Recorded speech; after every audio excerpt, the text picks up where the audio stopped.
What's good, YouTube? If you love basketball, you have come to the right place. My name is Wiseman, and in today's video, we are going to be analyzing and predicting the two Western Conference semifinal rounds, better yet known as round two. Alright guys, now if you are new to the channel, make sure to hit that like button, hit that subscribe button. I really do appreciate all the support, and all my NBA junkie fans out there, welcome to the community. Alright guys, but anyways, I want to quickly touch on my Eastern Conference semifinals predictions before we hop into today's matchups. Alright, now I had a lot of Hawks fans roasting me in the comments being like, bro, you don't watch the Hawks. And guys, I can't even lie, before the playoffs, I didn't watch that many Hawks games, but boy, oh boy, is that team legit. It's looking like that series is going to go 7, and the Hawks really do have a shot. All right, it's not just Trae Young, who, by the way, is a superstar, but you guys got like Bogdanovic, you got Collins, you got Cam Reddish coming back. You got so many great, Capella's having a great season, so many key players. They have a very, very deep rotation. They can go 10 guys straight. All right, that's looking like a difficult series because Ben Simmons, Seth Curry, they can't guard Trae Young, and the other guys are hitting shots, so boy, oh boy. But anyways, back to this video. I just wanted to quickly touch on that one because for all you guys roasting me, I hope you see this video now. All right, for this video, I made sure to do all my research. All right, I actually do watch these 4 teams a lot, so it should be, a pretty good prediction on this one, guys. But anyways, the first series we are going to talk about is the Phoenix Suns versus the Denver Nuggets. All right, and then the second series we're going to talk about is, of course, the Los Angeles Clippers versus the Utah Jazz. All right, guys, we got 2 amazing matchups. So let's start with the Denver Nuggets and the Phoenix Suns. All right, so in the season series, the Denver Nuggets did win 2 out of the 3 games. All right, now in one of the wins with Denver, Devin Booker was not there, so you know that one could have gone either way. However, we know that they did have Jamal Murray in the regular season, and they're not going to have him in the playoffs, so it's a completely different matchup, and the Phoenix Suns have been rolling. Now, for the 2 teams, Phoenix Suns and the Denver Nuggets, how did they fare in their round 1 matchups? Well, they both won it in 6 games. Denver had a very convincing series against Portland that has a great offense. You got the 2 snakehead in the backcourt with Damian Lillard and CJ McCollum, and without Murray, they were still able to beat them, right? Jokic averaged 33 points. Michael Porter Jr. had some big games. You got Campazzo stepping up, and you just got a bunch of pieces like Monte Morris, and these guys are really bought in. Coach Malone is doing a fantastic job. Who would have thought that they would have been able to beat Dame when he was so fire and so hot in those games? All right. Now, in terms of the Phoenix Suns, they had a very, very good series as well, too, guys. They took down the defending champions. Ayton is coming into his own. Chris Paul battled through injury, and D-Book announced that he is here and he wants to be classified as a superstar. All right, they also had role players in Jay Crowder. You got Cam Johnson, big guys stepping up. This team had a very convincing 6-game win. All right, they were flashing doubles on LeBron James, building a wall and making the other guys beat them. So we can assume that they're going to do that to Jokic too. So it's up to their players on the Denver Nuggets, the role players, to really step up. All right, guys. Now, the questions for this series are, all right, we've got a list of questions. So the number 1 question for the Denver Nuggets has got to be, can Jokic sustain all the doubles, and can he still average in 30 points without Jamal Murray? All right, now the second question I have for the Denver Nuggets is, who else is going to step up? We saw in a few games Michael Porter Jr. stepped up. Campazzo is playing very well, facilitating well. However, they're going to need big minutes from Michael Porter Jr. He can create his own bucket. He's 6'10". He's a great 3-point shooter. So those are my 2 questions for the Denver Nuggets. Now, with the Phoenix Suns, my questions really surround Ayton, Chris Paul, and Devin Booker. Of course, these guys are big pieces to the puzzle. My number 1 question with Ayton is, how is he going to fare against Nikola Jokic, who is a very, very skilled big man, who's going to be able to take Ayton outside of the paint and kind of has amazing footwork. He's got the 3 ball. So how will Ayton fare against such a skilled European-styled big man? That will be interesting interesting. Hopefully he doesn't get into foul trouble. I would love to see them dueling till the very end. All right, guys. Now, the other question, of course, is Chris Paul. How will he fare with his shoulder injury? And also, last but not least, guys, Devin Booker. All right, we saw how crucial he was in the Lakers series in round 1. Can Devin Booker continue to light it up? Because boy, oh boy, if he can, you got CP3, Devin Booker, that's a lot of scoring power. If Ayton can chip in with 15 and 10 a night, this team has a great shot to make the finals. So it's going to be a very interesting series. But anyways, guys, the key players, like I said, I wanted to highlight, I've got to be 2 players from each team. All right, number 1 is Nikola Jokic. We all know he has to have a massive series if Denver wants to come out on top. But also, like I said, guys, Michael Porter Jr. All right, this dude can catch fire. We saw against Damian Lillard's team, I think in game 5, he went off for 6 threes and a half. This guy can really affect the game. All right, he's 6'10". If he steps up on defense and takes the challenge and he's scoring his 3-point shots, it can really, really help the momentum of these games. But we also got to take a look at other guys like Monte Morris and Campazzo. If they can continue to chip in, and hell, even Austin Rivers, this Denver team is playing really well together. They're moving the ball, and I love how they're playing. Anyways, guys, the 2 key players for the Phoenix Suns, of course, is got to be Devin Booker. All right, Devin Booker was a flamethrower against the Lakers. Can he sustain this type of scoring? Because if he can, boy, oh boy, like I said, watch out. But also, Ayton. I really, really want to focus on Ayton because he was playing against AD against the Lakers and he had some good games. However, AD and Nikola Jokic are 2 different animals. All right, Nikola Jokic has amazing footwork. He's going to pull him out to the 3-point line. He's going to be distributing the ball a lot. So I really want to see how Ayton responds to Nikola Jokic. All right. But anyways, guys, the story has got to be how are the Denver Nuggets going to pull this off without Jamal Murray? All right, we shall see. Like I said, it's going to take a whole team effort, but boy, oh boy, these teams are so balanced, and I'm so excited to see this one.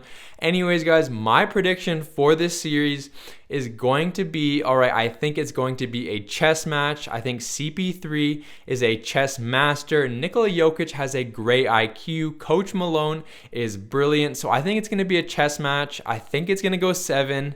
And I think that both teams are very balanced. However, my key player in this series has got to be, drum roll please, Devin Booker. All right, he is the difference maker and X factor. If he can heat up in a couple of games and go for 40, he should be the difference. We know that Denver has Nikola Jokic. However, the Phoenix Suns have CP3 and Devin Booker. These 2 can score a lot of points. We know CP3 isn't the same as he used to be. However, D-Book, he's got to be my guy. If he can have a big series, I got the Phoenix Suns in 7 just by a bit because I think his scoring will put them over the top. All right. But anyways, guys, let's take a look at the second series, which is the Utah Jazz versus the Los Angeles Clippers. All right, in the season series, the Utah Jazz did win 2 out of the 3 matchups. However, they haven't actually played since February, so the teams are looking a lot different. And in one of the wins for the Utah Jazz, Kawhi Leonard actually wasn't playing, and neither was Paul George, so we don't know how that would have gone. But like I said, guys, they haven't played since mid-February, so these teams are looking a lot different. We know the Clippers added Rondo, they don't have Lou Williams anymore, and the Utah Jazz are playing amazing basketball, right? These are 2 different teams. It's been a couple of months and it's playoff basketball now. All right, now let's take a look at how the teams fared in their first round matchups. All right, we know the Utah Jazz lost their first game because Donovan Mitchell wasn't playing and he was very frustrated. He obviously wanted to play, but the doctors did not clear him. However, as soon as they got D-Mitch back, they won 4 straight and they proved just to be a little bit too much for the Memphis Grizzlies, a very young squad, and Utah is the deepest team in the playoffs. All right, guys, I don't know if you know this, but they actually had, in that series, they had 6 players averaging double digits. All right, all their 5 starters averaged double-digit points, and of course, their flamethrower off the bench, Jordan Clarkson, was averaging close to 19 points, which is amazing. All right, these guys are going to be very, very hard to beat because any given night, any guy on their starting roster can drop 20, and they got shooters around a superstar in Donovan Mitchell. All right, now the Los Angeles Clippers, how did they fare in their first round matchup? Well, they went down 0-2 as the basketball world saw. We all thought they might be going down. However, in game 3, when they were down 20 points, a lot of people thought it was going to be over. We had media guys saying it was going to be a sweep. However, I love that they went 7 games. They won 4 out of the last 5 games. And boy, oh boy, are the Clippers looking elite. All right, we saw Kawhi step up in game 6 and game 7. The dude averaged like 32 points in this series and like 5 assists. All right, 7 rebounds. That's absolutely incredible.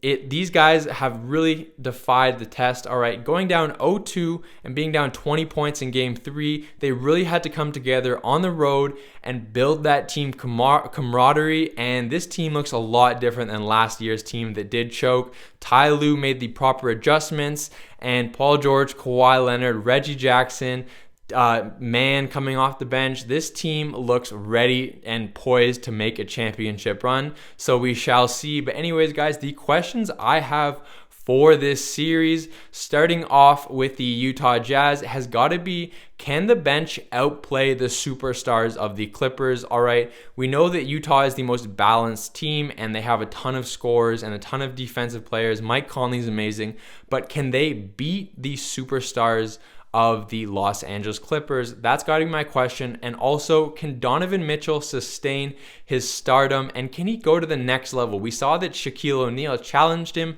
at the beginning of this season. Can he take the next level and go from all-star to superstar and get his team to the Western Conference Finals? And of course, the question for the Los Angeles Clippers has got to be, can Kawhi sustain his killer instinct? You know, he's probably a little bit tired after a 7-game Mavs series, but boy, oh boy, was this boy going crazy. And also, another question has got to be PG. We need to see him step up in order for the Los Angeles Clippers to win. He had a pretty decent series, but I want to see him get to that next level. I want to see him scoring, 25 points a game. And, he was distributing the ball a lot in the previous series against the Mavs. So we shall see how that goes. But also the Clippers, how is their bench going to sustain against a flamethrower Jordan Clarkson off the bench and such a deep roster?